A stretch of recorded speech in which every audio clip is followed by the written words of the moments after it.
बिस्मिल्लाहिर्रहमानिर्रहीम।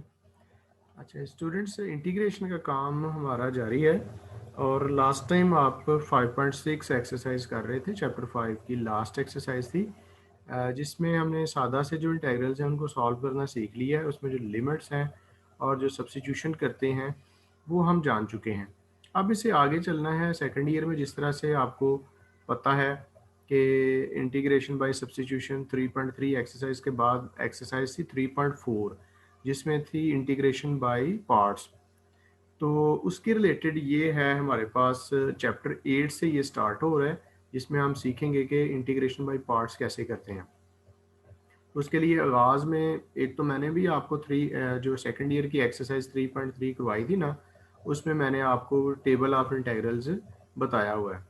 तो ये सेम वही टेबल ऑफ इंटीग्रल्स ये यहाँ पे चैप्टर 8 के स्टार्ट में ना आपको नज़र आ जाएगा और ये वो सारे ही इंटीग्रल्स हैं जो मैं भी आपको वो जो सेकंड ईयर की एक्सरसाइज 3.3 से पहले करवा चुका हूँ। तो पहला काम आपका ये है कि इन टेबल ऑफ इंटीग्रल्स को आपने याद करना है, ठीक है। और उसके बाद फिर ये यहाँ पे सिखाया गया है कि जी इंटीग्रेशन बाय पार्ट्स कैसे करते हैं। नंबर एक के इंटीग्रेशन बाय पार्ट्स की ज़रूरत क्यों पेश आती है? इसकी बुनियादी वजह ये है कि जब आपके पास दो फंक्शंस का प्रोडक्ट हो और उसमें सब्स्टिट्यूशन ना हो सकती हो। सब्स्टिट्यूशन में यही होता था ना कि आप एक रकम को यूलेट करते हैं और उसका डेरिवेटिव या उसके डेरिवेटिव का कुछ हिस्सा उस इंटीग्रल में आपको कहीं ना कहीं मिल जाता है। तो अगर ऐसा हो जैसे ये आप देख रहे हैं ना कि ये एक इंटीग्रल है, ये x cos x और ये x स्क्वायर e की पावर x। इस इंटीग्रल में ना x का डेरिवेटिव cos x है, ना cos x का डेरिवेटिव x है, ना ही इनका आपस में इंटीग्रल के थ्रू कोई रिलेशन मौजूद है। तो इस तरह के जो इंटीग्रल्स होंगे ना, इनको फिर हम इंटीग्रेशन बाय पार्ट्स की मदद से ही कर सकते हैं और यही हमने सीखना है। और सीखना क्या है कि ये सेकेंड ईयर की एक्सरसाइज 3.4 वाला ही काम है, कुछ उसमें डिफरेंट या मुश्किल इस तरह की कोई चीज़ नहीं है। तो हमें ये इसमें करने हैं। तो आइए ज़रा देखें, ये इसका फार्मूला वगैरह लिखा हुआ है, वो सारी चीज़ें हैं, लेकिन मैं आपको बाकायदा क्वेश्चंस पे ले आता हूँ। जैसे ये सबसे पहले जी x cos x, ये सेम इंटीग्रल सेकंड ईयर की बुक में भी मौजूद है। तो अगर हम इसको अटैम्प्ट करें, ये जो पहला है x cos x का इंटीग्रल एग्जांपल 1।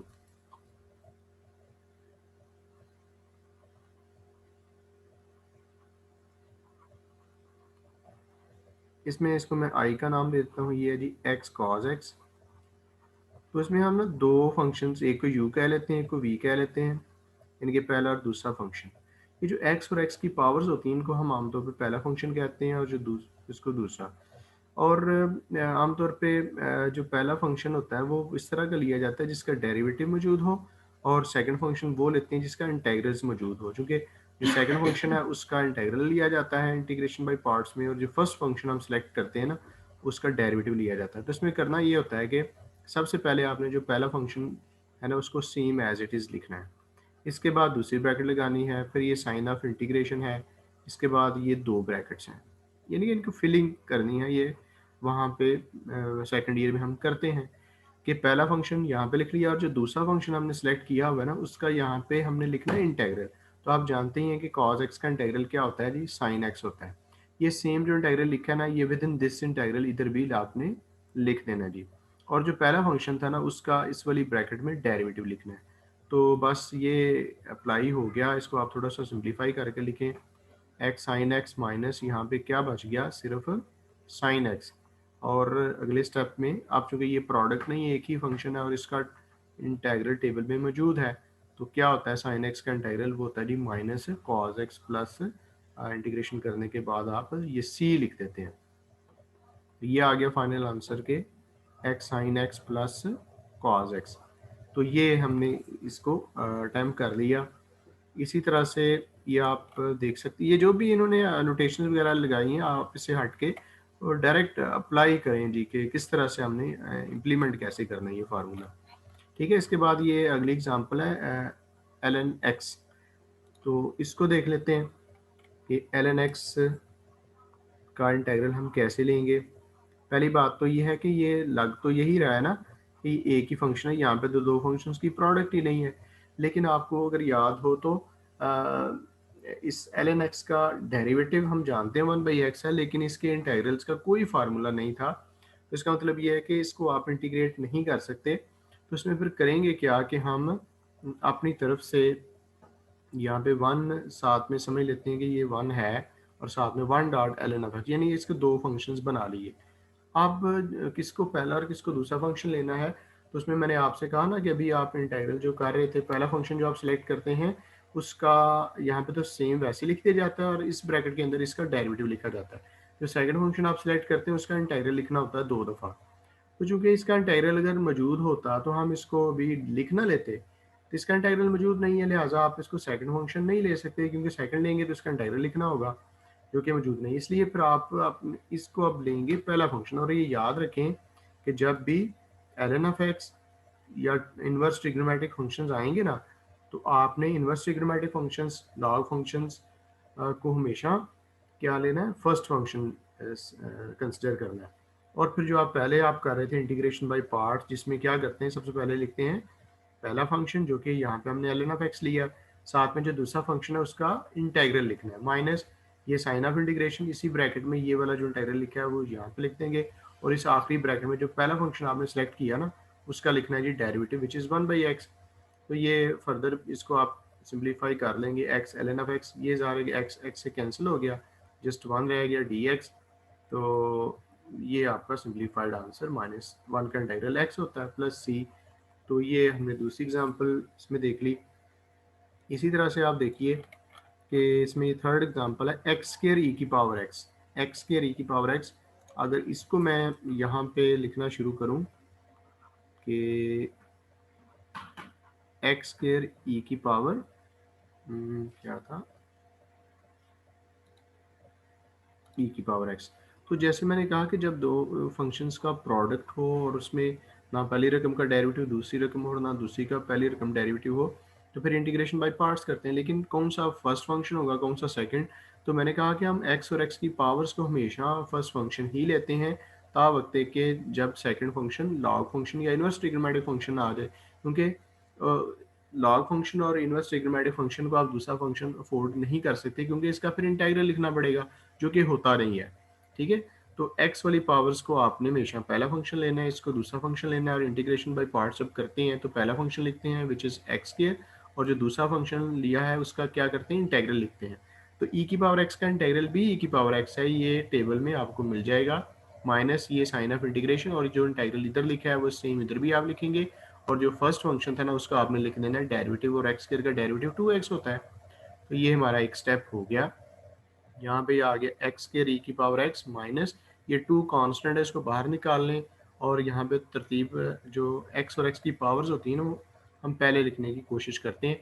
अब ये फिर से प्रोडक्ट है, इसमें हम फिर से इसको u और इसको v लेट करेंगे, और दोबारा से इस वाले हिस्से पर इंटीग्रेशन बाय पार्ट्स अप्लाई होगी -2, यहाँ पे ब्रैकेट लगा लेते हैं। ये सेम आपने पहला फंक्शन लिखना है, और जो दूसरा फंक्शन है उसका इंटीग्रल लिखना है जो कि दोबारा से e की पावर x ही होता है, और यही वाला इंटीग्रल इस इंटीग्रल के अंदर भी, और जो पहला फंक्शन है यहाँ पे x उसका आखिर में डेरिवेटिव 1 dx।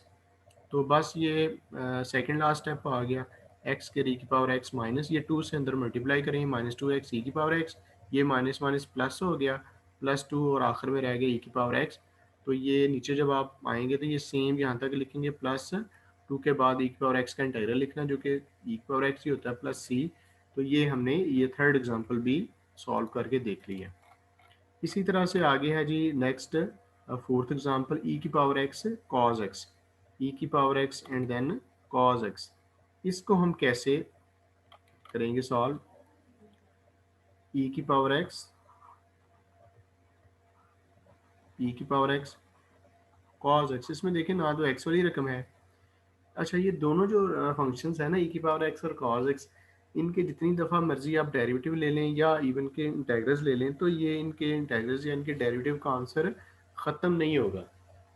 ठीक है, तो ऐसी सूरत में फिर देखें ना, अ, दोनों को फर्स्ट फंक्शन हम ले सकते हैं, दोनों को हम सेकंड फंक्शन भी ले सकते हैं, चूँकि जो फर्स्ट फंक्शन लेते हैं ना उसका डेरिवेटिव लिखना होता है, जो सेकंड फंक्शन लेते हैं उसका इंटीग्रल लिखना होता है। तो ये जो दोनों फंक्शन है दोनों का डेरिवेटिव भी है, दोनों का इंटीग्रल भी है, तो आप किसी एक को ना पहला फंक्शन और किसी एक को दूसरा फंक्शन लेट कर सकते हैं, और इंटीग्रेशन बाय पार्ट्स के ज़रिए से आप पहला फंक्शन लिखेंगे और जो सेकंड फंक्शन है ना cos x, उसका क्या लिखेंगे, इंटेग्रल। cos x का इंटेग्रल sin x होता है, माइनस ये सेम sin x और जो पहला था ना उसका derivative which is again e की पावर x dx।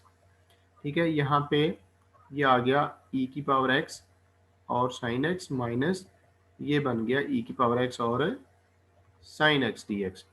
अब दोबारा से इस पे इंटीग्रेशन बाय पार्ट्स, क्योंकि पहले स्टेप में हमने e की पावर x को पहला फंक्शन लिया था, तो अभी भी हम इसको ही पहला फंक्शन लेंगे, इसको दूसरा फंक्शन लेंगे।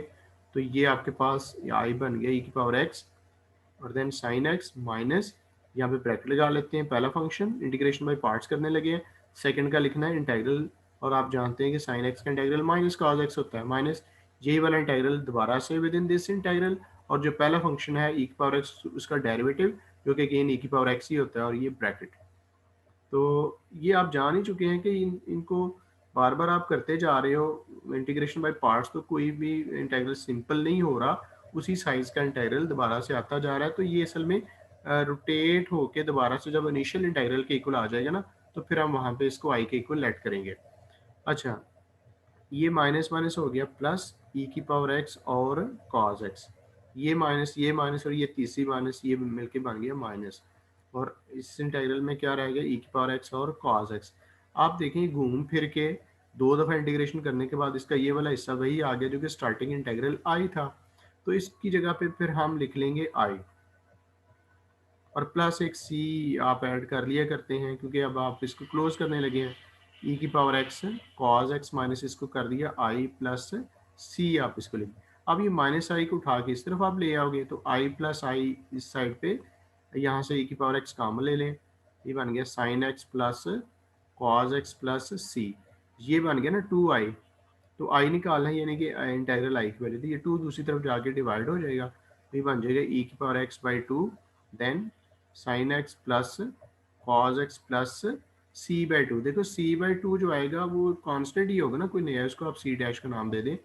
तो ये इस वाले इंटीग्रल में आपने देखा कि जितनी दफ़ा मर्जी आप इंटीग्रेशन बाई पार्ट्स कर लें तो आपका इंटीग्रल सिंप्लीफाई होके कोई सिंप्लीफाइड आंसर नहीं दे रहा। तो जब ये रोटेट होके दोबारा से ओरिजिनल इंटीग्रल के इक्वल आ जाएगा, तो उसकी जगह पे फिर आप आई लिख देंगे, उस आई को दूसरी तरफ शिफ्ट करेंगे, टू आई बनेगा, फिर आई निकालने के लिए टू से आप कर देंगे डिवाइड।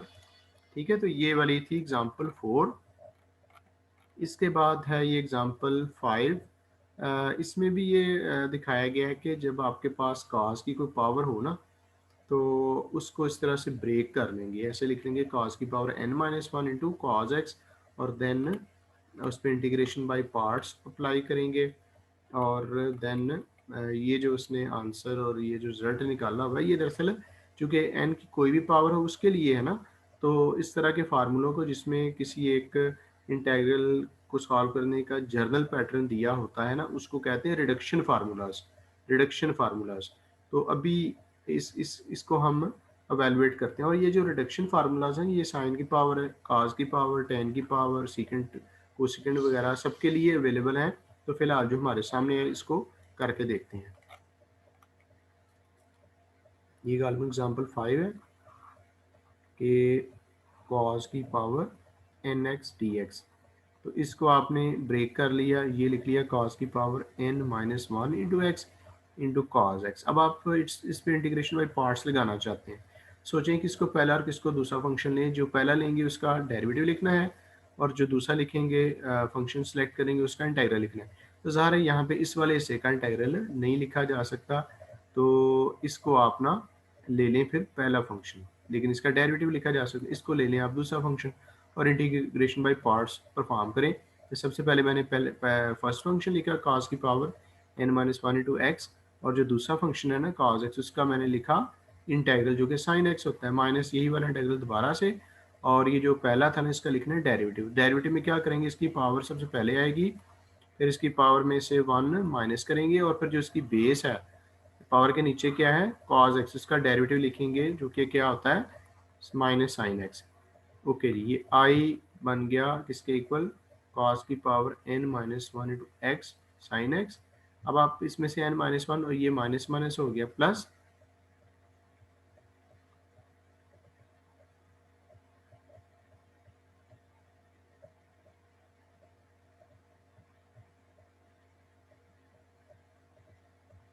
ओके, ये हो गया प्लस। इसके बाद आपने n माइनस वन को बाहर निकाला। यहाँ पे आप देख रहे हैं sine x into sine x, sine square x हो गया। तो जो साइन स्केयर एक्स है ना, इसको हम लिखेंगे one minus cos square x. ये बन गया one minus cos square x into cos की power n minus two x D x. Right, further हम इसको लिखेंगे कॉस की power n minus one into x और sine x plus n minus one. अच्छा, अब वन से इसको मल्टीप्लाई कर दें, बन गया कॉस की power n minus two into x और माइनस ये जब इसे मल्टीप्लाई होगा ना तो इसकी पावर और इसकी पावर ऐड हो जाएंगी और ये बन जाएगा कॉस की पावर n एक्स साथ में डी एक्स।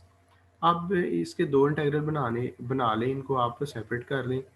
कॉस की power n minus one into x sine x plus n minus one into ये आप कर लें cos की power n minus two into x D x और माइनस आप कर लें n माइनस वन इंटू क्या आ जाएगा, n माइनस वन इंटू ये क्या आ जाएगा cos की पावर n एक्स और ये क्या है, ये वो स्टार्टिंग इंटेग्रल है, इसकी जगह पे आप i लिख देंगे, ये बन गया i।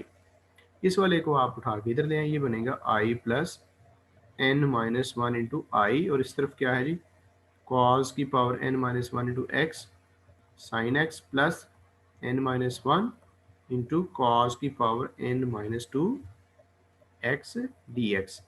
अब ये जब आप इसमें इन दोनों में से i कॉमन लेंगे ना तो ये वन कॉमन आएगा ब्रैकेट में और प्लस n माइनस वन, ये वन माइनस वन से कट जाएगा, ये बन गया एन आई और एन आई में से जो n है ना वो दूसरी तरफ आके डिवाइड हो जाएगा इस तरह से cos की power n minus one into x sine x over n plus इससे भी डिवाइड हुआ n minus one over n और देन cos की power n minus two x D X. तो ये वो रिडक्शन फार्मूला आपके सामने आ गया। रिडक्शन फार्मूला जो है ना वो आपने किसका बनाया है, इसके इंटेग्रल का cos की पावर एन एक्स का। इसका मतलब ये है कि cos की कोई भी पावर आपको दे दी जाएगी तो उसको आप हल कर सकते हैं। मिसाल के तौर पे अगर मैं यहाँ पे cos की पावर थ्री ले देता हूँ, ठीक है, तो इसका मतलब ये है कि इस वाले फार्मूले में आपने जिधर जिधर रहना है वहाँ पे आपने थ्री लगाते जाना। इधर लगाओगे तो ये थ्री माइनस वन हो गया टू एक्स और देन साइन एक्स, नीचे n लिखना है, n से मुराद ये वाली पावर थी वो थ्री प्लस अब ऊपर भी n माइनस थ्री यानी कि थ्री माइनस वन हो गया टू, टू बाई थ्री और देन कॉस इसकी n माइनस टू आपने करना। तो ये थ्री में से टू माइनस किया तो ये सिर्फ कॉस एक्स रह गया और कॉस एक्स का इंटेग्रल आप अगले स्टेप में क्या लिख सकते हैं, साइन एक्स। यानी कि ये जो रिडक्शन फार्मूला हमने बनाया है ये अब कॉस की किसी भी पावर के लिए अप्लाई किया जा सकता है। तो ये बहुत सारे इंटेग्रल्स का एक जर्नल सा रिजल्ट है वो इसमें इन्होंने दिया। इसी तरह से जो अदर ट्रिग्नोमेट्रिक फंक्शंस है ना उनकी पावर्स के रिडक्शन फार्मूलाज भी हैं वो आगे हमारे सामने आते जाएंगे। ओके, ये इन्होंने जैसे मैंने ओपन किया है ना ये रिडक्शन फार्मूला अप्लाई किया है, ठीक है। तो इसके बाद ये इसकी न्यूमेरिकल एप्लीकेशन भी है। ये चले हम एक्सरसाइज में इसके सेक्शन के साथ इसको इंक्लूड कर लेंगे, ठीक है। तो उसमें ये एग्जांपल 6 है, इस तरह के हमने पीछे भी किया है ना, area under the curve, find the area of the region bounded by this curve and the X axis from this x equal to 0 to x equal to 4 के एरिया अंडर द कर्व निकालें इस curve का from x equal to 0 to x equal to 4। तो मैं लिख लेता हूँ इसको y इक्वल टू एक्स ई की power minus x, y equal to x ई की पावर माइनस एक्स और x की वैल्यू गालवन 0 से 4 तक है। इसको चेक करते हैं फ्रॉम x। अब इसमें ये था कि देखना ये था कि ये जो 0 से 4 तक है, ठीक है, इसके दरम्यान जो कर्व है वो कहीं एक्स एक्सिस को कट तो नहीं कर रही। बास का इसका कुछ हिस्सा नीचे और कुछ हिस्सा ऊपर हो सकता है। उसके लिए ना हम y को 0 के इक्वल पुट करते हैं, यानी कि वो वाली वैल्यूज जहाँ पे ये फंक्शन 0 हो सकता है वो निकाल लेते हैं, पता चल जाएगा एक्स ई की power minus X equal to 0। अब देखिए दो रकमों का प्रोडक्ट 0 है, ये जो ई की पावर एक्स या ई की पावर माइनस एक्स वाली रकम कभी भी 0 नहीं होती। तो इसका मतलब क्या है, एक्स की वैल्यू 0 होगी, मतलब वो वाली वैल्यू जहाँ पे y 0 हो सकता है वो 0 ही है जो कि उसने ऑलरेडी दिया। मतलब 0 4 के दरमियान जो कर्व है ना वो एक ही डायरेक्शन में और ये अबाव डायरेक्शन में है। तो कैसे अबाव डायरेक्शन में आप 0 to 4 के दरमियान कोई सी भी वैल्यू यहाँ पे पुट करेंगे तो y का आंसर पॉजिटिव आएगा। मतलब ये कि अगर आप ये टेबल बनाएं x और y यहाँ पे x की वैल्यू आप 0 लें और x की वैल्यू 4 लें और x की वैल्यू कोई और लें, तो हर दफ़ा आपका आंसर क्या आ रहा है, पॉजिटिव पॉजिटिव पॉजिटिव। ठीक है ना, आप पुट करके देख लें। इसका मतलब ये है कि कर्व x एक्सिस के अबव है, तो उसका जो एरिया अंडर द कर्व होगा वो इंटीग्रल फ्रॉम 0 to 4 और y dx, यानी कि 0 to 4 y की जगह पे क्या आ गया, x e की पावर माइनस एक्स। अब ये असल में सिचुएशन वही आ गई ना कि यहाँ पे जो क्वेश्चंस तो हमने इस तरह के पहले भी किए, लेकिन ये जो सिचुएशन प्रोड्यूस हुई है ना, इसमें इंटीग्रेशन बाय पार्ट्स लगनी है। तो इस x को आप पहला फंक्शन लें और e की पावर माइनस एक्स को दूसरा फंक्शन लें और इस पर इंटीग्रेशन बाय पार्ट्स अप्लाई कर दें। ये लिखें पहला फंक्शन और दूसरे का इंटीग्रल, e की पावर माइनस एक्स का इंटीग्रल होता है e की पावर माइनस एक्स और माइनस वन, माइनस सेम यही वाला इंटीग्रल e की पावर माइनस एक्स और माइनस वन, और जो पहला था उसका डेरिवेटिव जो कि 1 है और dx। चूँकि यहाँ पे साथ में लिमिट्स भी हैं, तो जिससे सेकंड इंटीग्रल ले लिया गया है वहाँ पे लिमिट अप्लाई हो जाएंगी और जिससे का लेना है उसके साथ ये लिखी जाएगी। ओके, तो फर्दर ये जो माइनस है ना, इसको आप ऐसे साइड पे कर लें और यहाँ पे लिमिट्स लगाने लगे हैं एक्स ई की पावर माइनस एक्स पे 4 to 0, ये माइनस माइनस हो गया प्लस, ये बन गया इंटीग्रल फ्रॉम 0 to 4 ई की पावर माइनस एक्स। अब ये एक ही फंक्शन रह गया जिसका इंटीग्रल भी हम लिख सकते हैं।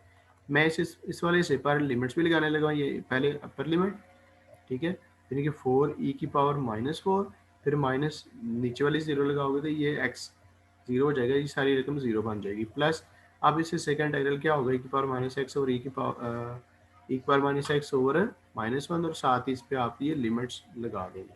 ठीक है, ये बन गया -4 ई की पावर -4 और ये माइनस बाहर, और इसमें भी ई की पावर माइनस एक्स में आप लिमिट्स लगाइएगा तो ई की पावर -4 माइनस 1, क्यों कि ई की पावर -0 क्या होगा, ये ई की पावर 0 ही है और ई की पावर 0 1 होता है। तो ये इसका एक आंसर सा आपके सामने आ गया, और +1 जिसको आप कहेंगे -5 ई की पावर -4 +1। तो ये कि ये जो एप्लीकेशन आपने एरिया अंडर द कर्व की ना, इसमें जो इंटीग्रल इन्वॉल्व हुआ ना, उसमें इंटीग्रेशन बाय पार्ट्स करनी पड़ी। एरिया अंडर द कर्व का कॉन्सेप्ट वही है जो पीछे हम चैप्टर 5 में भी हमारा जारी था। तो ये इसका न्यूमेरिकल आंसर भी इन्होंने निकाल लिया हुआ है, तो कैलकुलेटर से ई की पावर ये टाइप करके फाइंड किया जा सकता है। ठीक है, तो अब ये आगे भी है कि टेबुलर इंटीग्रेशन क्या है, कि जैसे बार बार हमने इस वाले इंटीग्रल को पहले हल कर लिया है। ये जो आप देखें ना कि शुरू में ऊपर हम इस वाले इंटीग्रल को हल करके आए, एक्स के ई की पावर एक्स वाला इंटीग्रल, ये वाला, ठीक है ना। तो इसमें थोड़ा सा और शॉर्टकट कह रहा है कि ये इस तरह के टेबल बनाए जा सकते हैं, तो वो नहीं हम बनाएंगे, वो जब उसकी ज़रूरत पड़ेगी ना तो कर लेंगे। फिलहाल आप इंटीग्रेशन में पार्ट्स के जरिए से इसको देखेंगे। ये वही पुराना इंटीग्रल है जो ऊपर गुजर गया है, तो वो हल कर लिया है, जब इस चीज़ को सीखने की ज़रूरत पड़ेगी हम कर लेंगे। इसमें भी ये देखेंगे एक्स क्यूब साइन एक्स, इस इंटीग्रल को मैं आपको सॉल्व करके दिखा देता हूँ। X cube sine x, 8 example.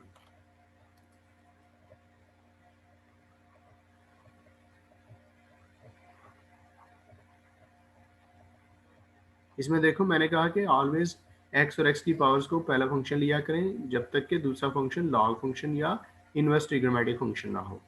तो ये पहला फंक्शन मैंने लिख लिया एक्स क्यूब, और दूसरे का मैंने लिखना है इंटीग्रल जो कि माइनस काज एक्स होता है, माइनस यही वाला इंटीग्रल दोबारा से, और देन जो पहले वाला फंक्शन था ना उसका लिख लिया डेरिवेटिव। तो अब इंटीग्रल मुकम्मल तौर पे हल तो नहीं हुआ, लेकिन ये -1 + 3 को बाहर निकाल लें, लेकिन जो इंटीग्रल आया ना वो उसी तरह का ही है कि कॉस फंक्शन, लेकिन इसमें एक्स की पावर कम हो गई है। अब आप इस पर दोबारा से इंटीग्रेशन बाय पार्ट्स करेंगे, ये ऐसे ही लिखा जाएगा +3 ब्रैकेट लगा लें पहली रकम, दूसरी का इंटीग्रल, अब कॉस एक्स का इंटीग्रल क्या होता है, साइन एक्स होता है, माइनस ये वाला integral with in this integral, और जो पहला था उसका डेरिवेटिव 2x dx, और देन ये आपने लिख दिया। सेम इसको दोबारा से लिखिए, x cube cos x +3 x² sine x, ये माइनस ये 3 2 बन गया 6, और देन x साइन एक्स। तो आप देख रहे हैं यहाँ पे एक दफ़ा फिर से आपको इंटीग्रेशन बाय पार्ट्स अप्लाई करनी होगी। यहाँ तक की रकम आप सेम लिख लीजिएगा, -6 के बाद ब्रैकेट लगाएं, ये पहला फंक्शन ये दूसरा फंक्शन, तो इंटीग्रेशन बाय पार्ट्स में पहला फंक्शन लिखें और दूसरे का इंटीग्रल माइनस का एक्स माइनस ये वाला इंटीग्रल इधर, और जो पहला था ना उसका डेरिवेटिव 1 dx। तो ये सेम आप ऐसे ही लिखते आए, ये माइनस माइनस हो जाएगा प्लस 6x कॉज एक्स। अब ये माइनस और ये माइनस 3 दफ़ा आ गई, -6 और देन रह गया कॉज एक्स।